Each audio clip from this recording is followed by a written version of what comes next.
Şampiyonluğumuz 23 Ocak'a kadar ödül geçen puanımız rahmetle gitti. Yeni savunmalarımız, Kahramanmaraş ünlüğümüz, Erzurum can kebabımız, Hatay,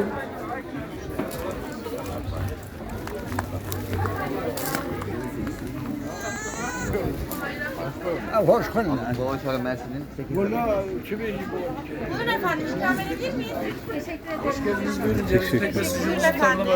Çekin efendim. Merhaba. Oradan mı aldın? Merhaba, hoş geldiniz. Oynamıyormuş. Oynamıyor çocuğum. Gel.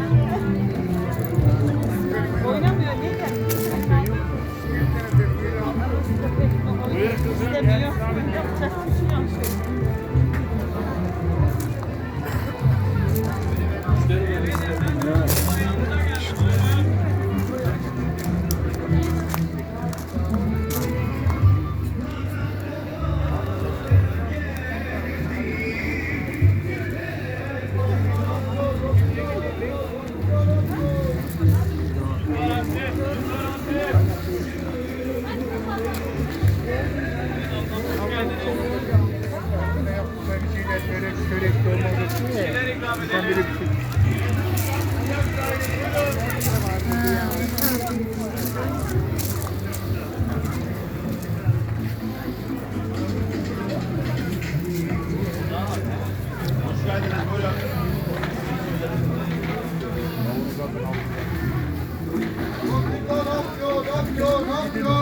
Pekmez de 40 lira.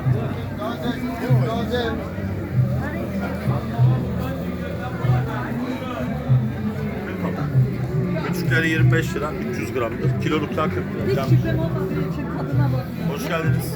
220 efendim, Ayvalık. Farklı faydaları da var. Ama tabii ki var. Yani ona hiç şüphemiz zaten yok. Adam zaten alsın yani. Sıcak tayin, buyurun. Hoş geldiniz. Buyurun. Evet, okullar afyon, taze afyonlar. Hadi gel oğlum. Abla.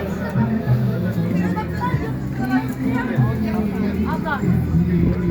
Bunun da dışındaki pestik geçim oyunusu. Sertliğine bakma. O soğuktan oda sıcaklığına girse salacak balını.